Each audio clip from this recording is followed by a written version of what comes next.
Hi everyone, welcome to today's whiteboard session. I'm Dr. Jordan Rigby, Assessment Director at ViewPoint Center. Today I want to spend just a few minutes talking about anxious families, specifically the cycle that families can fall into related to anxiety. But before we do, I think we need to spend just a few minutes on anxiety itself. Anxiety really is a lack of control of the situation, feeling like you don't have control over things. And this kind of worry, this kind of anxiety is very normal. It's part of life. Kids are going to feel anxious. Parents are going to feel anxious about their kids. That's just part of parenting as well. Parents can feel anxious about even everyday normal functioning. That's totally okay. But there are a few things that can go wrong related to anxiety. There are cycles that we can get in that cause problems. And so that's what I want to talk a little bit more about today. In a perfect world, kids will send out distressing messages. They may cry. They may throw a temper tantrum when they're younger. When they get a little bit older, it may be anger. It may be demanding behavior from their parents. And when this distressing message is sent to parents, it's what parents do with it that may or may not have a healthy or an unhealthy result. We hope that parents will be able to support kids, be able to offer some kind of validation for the anxiety so that they can recalibrate their mind and their body and they can feel better about the situation. They become a little more resilient. But then there are times where kids will send out a distressing message and parents will reward that distressing message. And so it's more likely to happen again. In these moments, parents, even in their best intentions, will protect kids from any and all discomfort. It's almost like they want kids to avoid it, and so they're going to put up some protection in front of it. They don't allow them to recalibrate some of their experiences. And in these kind of situations where things are rewarded, oftentimes parents will feel the same emotions that their kids feel.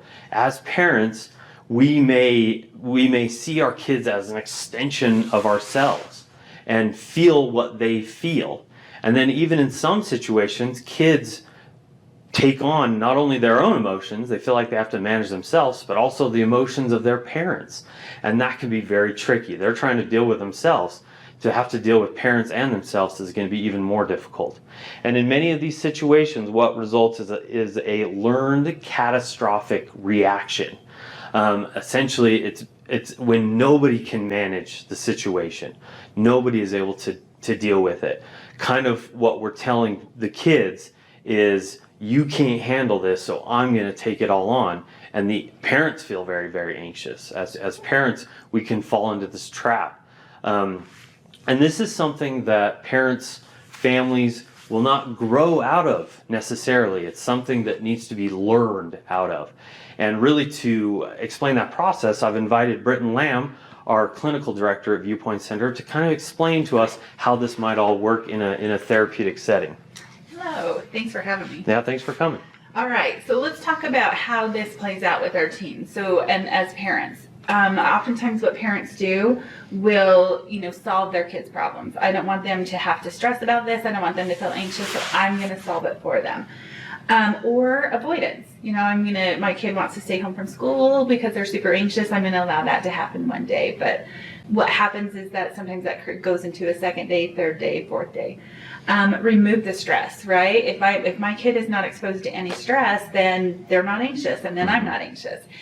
But if you notice, these all kind of go into a bottomless pit, right? That kids get to a point where they feel like they can't get out of, right? And that's where it becomes unhealthy and at a clinical level. And that's when we see kids come to us because maybe they're not going to school at all. Maybe they're no longer participating in social interactions. Maybe they're spending a lot of time on the internet, on social media, or on chat rooms because it feels safer to them because they don't feel like there's as much of a risk. And so it just ends up being bottomless. And unfortunately, parents are inadvertently teaching their kids, you can't handle this because I'm going to remove all of this because I don't feel like you can handle it. That's not what parents mean, but that is what is communicated to kids. So how do we get out of this cycle? How do we kind of get rid of the family's anxiety and help the teens with their anxiety? So first is education, which is what we're doing today. We're learning how our anxiety as parents affect our kids, right? That's super important. And as Dr. Rigby mentioned earlier, sometimes our kids not only have their own anxiety, but if we're super anxious and we're expressing that or creating this for kids, kids actually adopt our anxiety. And so then it becomes even more intense. So learning about our own anxiety and how that's affecting our kids is really important. Time. Give yourself time. We're trying to unlearn behaviors and learn new behaviors. And so be patient with yourself. Don't feel like this needs to happen overnight. Don't feel like you're doing something wrong if it doesn't work perfectly the first time. Be patient with yourself. Be patient with your teen. And then therapy. Therapy can teach coping skills, can teach resiliency, can create opportunities for stress even, and remove that avoidance piece and help kids learn how to solve their own problems.